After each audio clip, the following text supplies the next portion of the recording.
La prospérité que Dieu a promis à Abraham, c'était pour l'introduire dans la charité. C'est la charité qui garantit la prospérité avec la postérité. Et il est écrit, c'est en ta sémence que toutes les familles de la terre seront bénies. En réalité, toutes les familles de la terre seront bénies. Et alors, dans le chapitre 22, verset 17 à 18 de Genèse, quand Dieu a parlé à Abraham, il lui a dit, je jure par moi-même, en bénédiction, il veut te bénir, en multiplication, je te multiplier, et ta postérité possédera les portes de ses ennemis, et c'est pas ta sémence, c'est pas ta descendance. Ce n'est pas seulement limité à l'église, le corps de Christ, mais aux nations, parce que Abraham a obéi à la voix de Dieu. La bénédiction d'Abraham, ce n'est pas le fait d'en avoir de quoi manger, de quoi boire, de quoi se vêtir. Bénissez Dieu pour cela. Mais c'est au-delà de cela. Mais c'est d'être une bénédiction de ceux-là qui sont autour de vous. Une bénédiction pour l'église et alors une bénédiction pour toutes les nations de la terre. Une bénédiction pour la maison de la foi, le corps de Christ. Alors, une bénédiction pour les nations de toute la terre. Aussi loin que tes yeux peuvent voir, cela te sera donné. L'ordre de la bénédiction abrahamique ne consiste pas à en avoir de quoi boire, de quoi manger, de quoi se vêtir. C'est au-delà de cela. Donner la nourriture à ceux qui ont faim, donner des vêtements à ceux qui n'en ont pas, donner des maisons à ceux qui n'en ont pas, prendre soin des malades. Aussi longtemps, alors aussi loin que tes yeux pourront voir, je te le donnerai. Donc la descendance d'Abraham est destinée à porter la bénédiction aux nations de la terre. Et Dieu lui a donné un but pour cette bénédiction en lui disant que toutes les familles de la terre, toutes les familles de la terre seront bénies. Bénis Dieu pour sa bénédiction dans nos vies. C'est le temps que cette bénédiction commence à trouver l'expression, à s'accomplir et accomplir aussi le plan de Dieu dans nos vies. La Bible déclare comme l'homme pense, c'est comme ça qu'il est dans son cœur. Arrêtons de penser la bénédiction. Commençons à penser comment il faut bénir. Par le moyen pour être expand la bénédiction dans sa vie, dans ta vie. Tant de penser la bénédiction, commençons à penser comment bénir et sa bénédiction ne s'arrêtera pas. Se coulera toujours. 11, le verset 24, il y a celui qui assemble, il y a celui qui disperse et il y a celui qui est et garde tellement qu'il a acquis et il garde tout, c'est pour son péril. Alors celui qui pourra arroser sera arrosé. L'âme la plus moyenne n'est pas permis manquer. Plus vous êtes libérable, plus vous devenez prospère. Plus loin que tes yeux peuvent voir, et je parle des yeux de ta compréhension, des yeux de ton intellect. C'est-à-dire celui dont le diable a aveuglé les yeux afin qu'ils ne parviennent pas à voir la grande lumière de l'évangile de Jésus-Christ. La Bible déclare que les yeux de ta compréhension soient éclairés. Éphésiens 1, le verset 17 à 18. De Corinthiens 4, le verset 4. Je parle des yeux de ta pensée, je parle des yeux de ta compréhension. Le mot important pour que toi et moi nous reconnaissons que la bénédiction de Dieu dans ta vie et dans ma vie, c'est limité à notre capacité de bénir les autres. Nous ne serons jamais bénis au-delà de notre capacité de bénir. Donc notre capacité de bénir, c'est ce qui détermine combien de bénédictions pourront être confiées à nos mains. Il est écrit, si tu étais reconnaissant dans les petites choses, l'Éternel pourra te confier les grandes richesses. Si tu n'es pas reconnaissant dans les petites choses, qui pourra te confier à ta confiance les grandes richesses? Luc 6, le verset 11. Donc sa richesse est confiée à ceux-là dont il peut faire confiance, qu'ils vont utiliser ces richesses avec une bonne mentalité selon son but. Première bénédiction commence à partir de là où tu es, et aussi la bénédiction territoriale commence à s'expandre. Dans notre église, l'offrande de ce temps-là, c'était dinaria. Et il y avait un frère qui était dans l'église qui avait besoin de dinaria, dont tous les dinarias lui avaient été donnés. Le service de dimanche, son offrande avait produit rien que 10 dinarias. Et quelqu'un dans cette service de dimanche en avait besoin de 10 dinarias. Et les 10 dinarias lui ont été accordés. Il était convaincu que ceux-ci ne sont pas là pour prêcher pour l'argent, mais ils sont là pour prêcher, pour être une bénédiction pour les autres. Ils ne pouvaient pas arrêter de nous bénir. J'ai vu ce qu'on a écrit, j'ai ri et je me suis dit, ah, cet homme aujourd'hui a été le prêtre du culte. Le pasteur n'a rien eu, l'assistant pasteur n'a rien eu, et même le commissaire au compte n'a rien eu. On a compté tous les 10 dinarias et on a remis à celui qui en a. Vous pouvez imaginer combien de temps ça prend pour compter l'offrande de 10 dinarias. Vous connaissez pourquoi Dieu a réglé, établi la vie d'Abraham? Parce que Dieu a dit, je le connais. Il pourra montrer à ses enfants la voie à suivre. Passer justement sur tous mes voies. Dieu te connaît. Il connaît ce que tu ne pourras pas faire. Ne dis pas à Dieu que essaye-moi maintenant. Dieu va te dire, ah, je te connais déjà. Il n'y a pas un moyen de commencer à t'essayer. Je te connais déjà. Je connais déjà ce que je ne peux pas te donner. Je connais des choses qu'il va te confier. Il a dit, je le connais. Je sais qu'il va éduquer ses enfants à marcher selon mes voies. Je le connais. Est-ce qu'il y a quelqu'un que Dieu ne connaît pas? Personne. Nous avons maintenu l'offrande de bienfaits depuis le commencement. Et ça augmente selon les besoins de l'heure. Malgré tout, nous n'avons pas manqué. Ah, il est écrit, celui qui considère le pauvre ne manquera point. Proverbe 21, le verset 27. 28, le verset 27. Il n'y a rien qui rend la prospérité perpétuelle comme la charité. Celui qui donne aux pauvres n'en manquera point. Celui qui en détourne son visage en manquera de plus.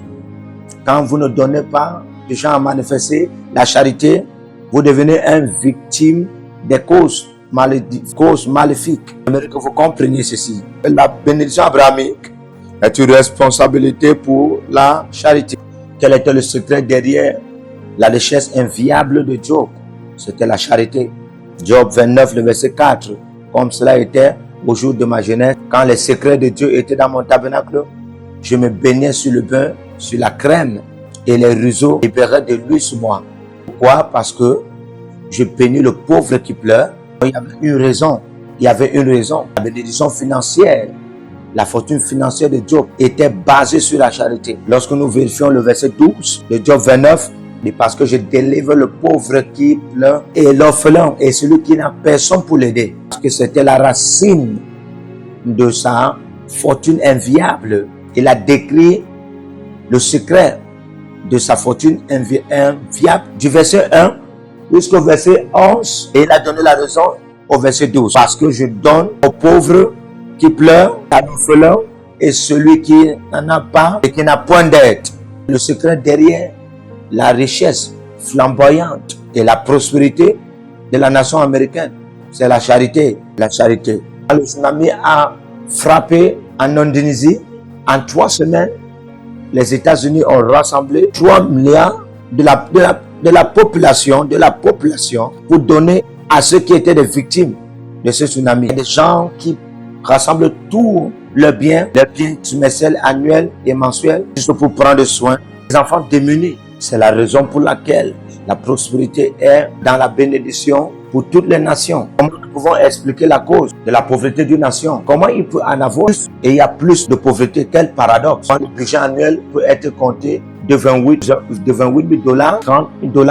Et maintenant, celui qui aime le dollar, il n'y a point de changement, il n'y a pas d'explication. Le secret, c'est juste qu'il n'y a point de charité, il n'y a point de manifestation de charité au rendement de personne. Voilà la raison. Même les pauvres dans nos domaines variables sont ignorés. C'est pourquoi les Écritures ne peuvent pas être. Celui qui considère le pauvre ne manquera pas, mais celui qui détourne sa face vivra dans la malédiction. Quelle malédiction! Toutes les routes sont mauvaises et le diable est à l'aise. Une nation riche, il n'y a pas de véhicule pour les polices. Aucune arme, aucune humiliation. Toute la sécurité est systématique est brisée. Même les policiers ont peur de ceux qui sont. C'est pourquoi les hommes d'alliance doivent se positionner et doivent se positionner comme des sentinelles pour l'Afrique, pour avancer et enlever la malédiction. Tout ce qui frappe comme malédiction dans l'Afrique, ils regardent vers l'ouest pour en avoir de l'aide. Mais notre ministère a été mandaté de se positionner comme sentinelle. Est-ce que je peux entendre ton amen? Est-ce que je donne aux pauvres qui pleurent à ceux qui n'ont point de parents et ceux qui n'ont personne pour les aider, parce que il n'y a pas de bénédiction sans une raison. Toute bénédiction de Dieu dans ta vie s'est manifestée par une voie particulière que tu as entreprise. Et Job est devenu l'homme le plus riche de l'Est. Depuis le début de l'année, Dieu m'a toujours parlé profondément en ce qui concerne ce sujet. Le sujet d'une catégorie de personnes qui va se tenir à la brèche pour ôter la malédiction. Comment nous allons ôter la malédiction? En nous donnant totalement à vérifier et à combler les besoins des nations qui sont dans la pauvreté dans tout le globe terrestre. Les nations qui sont victimes de la guerre et qui expérimentent des désastres internationaux. Ceux qui sont jetés un peu de partout, qui n'ont pas là où habiter.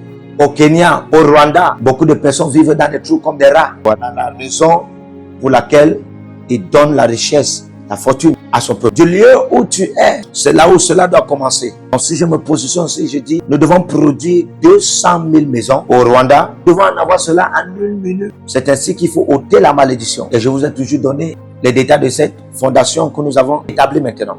Pour bâtir un hôtel qui va mouvementer Dieu pour nous aider à ôter la malédiction sur notre territoire. Vous connaissez ce qui s'est passé. La Bible déclare que Noé a bâti un hôtel des animaux purs. C'est-à-dire que pas d'un argent impur. Pas d'un argent impur, mais comme des animaux purs.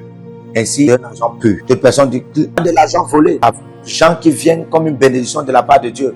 Et Dieu a dit dans son cœur, quand il a humé l'odeur du sacrifice, il a dit, je ne maudirai plus la terre à cause de l'homme. En notre temps, et en cette année, aussi longtemps que Dieu vit, Dieu va ôter la malédiction dans nos vies. C'est pourquoi certains doivent se lever pour se positionner comme des sentinelles, afin que Dieu doit humer une fois de plus une bonne odeur et dit dans son cœur, la malédiction a été ôtée. La malédiction dans ce territoire doit être ôtée. Comme l'on pense dans son cœur, c'est ainsi qu'il est. Arrête de penser la possession, pense à la distribution. Arrête de penser à la reconnaissance, pense à la contribution. Arrête de penser à ce que tu dois en avoir, pense à ce que tu dois donner. Comme un homme pense dans son cœur, c'est ainsi qu'il est. Je conclue maintenant avec ceci, 1 Roi 8, le verset 17 à 18. Essayons de voir le secret derrière la fortune financière de la vie de David. Le verset 17. Et c'était dans le cœur de David, mon père, de construire une maison pour le nom de l'Éternel, le Dieu d'Israël. Où était dans son cœur? C'était dans le cœur de David, mon père, pour construire à Dieu une maison. C'était dans son cœur. Quand c'est dans ton cœur d'être une bénédiction pour les autres, Dieu n'a pas de problème pour te bénir. Quand cela est dans ton cœur, pour être une bénédiction pour les autres, Dieu n'aura pas de problème pour te bénir. Quand cela est dans ton cœur, pas dans ta bouche, mais dans ton cœur, pour être une bénédiction pour les autres, Dieu n'aura pas de problème pour te bénir. C'était dans le cœur de mon père David pour construire une maison pour le nom de l'Éternel, le Dieu d'Israël. Dieu a dit, verset 18, à David mon père, c'était dans ton cœur de construire une maison pour moi. Tu as bien pensé ainsi comme cela était dans ton cœur. Tu feras toujours bien quand cela est dans ton cœur pour être une bénédiction pour les autres. Dis après à ton voisin, tu fais toujours du bien, tu fais toujours du bien. Quand cela est dans ton cœur, bénir. Tu vas toujours bien faire. Quand cela est dans ton cœur de bénir, tu vas toujours réussir. Quand cela est dans ton cœur de bénir. Et si tu pars dans 1 Chronique 29, le verset 3 à 5, et tu pourras donc voir la dimension de la bénédiction financière dans la vie de David. Et il a dit, hors de l'affection qui émanait de mon cœur pour la maison de Dieu, j'ai donné tout de mes biens privés. Et tout le trésor que David a donné était au-delà du trésor que tout le peuple d'Israël, toute une nation avait donné. Dis après moi la fortune. Dis après moi la fortune. Parce que c'était dans son cœur, il a été qualifié pour la bénédiction financière. Il a donné en plusieurs millions de dollars en or et en argent, des matériels de décoration en dehors de ce qu'il avait rassemblé avant. C'était au-delà de tout ce que toute la nation d'Israël avait donné. C'est pourquoi tu ne peux pas maudire l'Amérique. L'Amérique est immaudissable. C'est pourquoi tu seras très puissant pendant que tu seras dans la vie. Et pendant que tu mettras cela en pratique, tu vois des mamans qui pleurent pour la nourriture. Tu vois des enfants qui pleurent pour la nourriture. Et tu t'y mets pour t'organiser, qu'ils soient comblés. Parce que Dieu t'a béni à cette dimension. Quel genre de joie. Les enfants de tes enfants ne seront jamais orphelins. Ils seront préservés, ils seront protégés. Dieu vous bénisse. Que le Seigneur vous bénisse. Partout où vous êtes connectés au prophète Jérémie Naou, à la source de feu de Jéhovah Kabira. Donc si vous vous connectez par vos semences, vous allez puiser du feu, le feu dévorant. Donc, connectez-vous maintenant partout où vous êtes. Au Togo, voici, nous avons le flux de Togo. Connectez-vous maintenant. Du Togo, connectez-vous et puisez le feu dans vos batailles.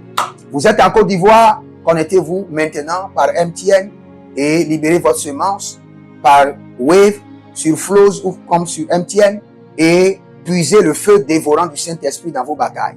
Au Gabon, maintenant prenez les contacts et libérez votre semence. Libérez votre semence maintenant. Connectez-vous et que toutes ces prières, toutes ces déclarations, tous ces enseignements deviennent maintenant votre héritage et siègent dans votre sang. Siège dans votre sang et devient l'héritage de vos enfants. Partout où vous êtes, vous pouvez aussi libérer votre semence par Réa ou par MoneyGram. Et vous mettez le nom du prophète Jeremiah Naoum qui est là, sur la fiche, et vous mettez le pays, le Togo, et vous mettez mon contact, et vous verrez la gloire de Dieu. Et le Seigneur ne manquera pas de vous bénir. Et vous pouvez aussi vous inscrire à l'école prophétique Les Aigles en Action, à l'Institut biblique L'Aigle de la Révélation. Vous êtes un jeune pasteur, inscrivez-vous maintenant. Et vous voulez une section de délivrance personnelle, inscrivez-vous maintenant. Vous voulez une consultation prophétique personnelle ou VIP, inscrivez-vous maintenant. Vous avez quelqu'un qui a été malade et vous voulez que je prenne soin de la personne et que je prie pour la personne. Vous avez quelqu'un qui a une maladie qu'on ne comprend pas, inscrivez-vous maintenant. Et vous verrez la gloire de Dieu. Tous ces enseignements, ces prières sont à vous. C'est votre héritage. Utilisez-les, priez avec, partagez et vous verrez la gloire de notre Seigneur Jésus-Christ de Nazareth. Et n'oubliez jamais, avant de partir, libérez vos semences et écrivez, l'Éternel a parlé, l'Éternel a agi. Shalom.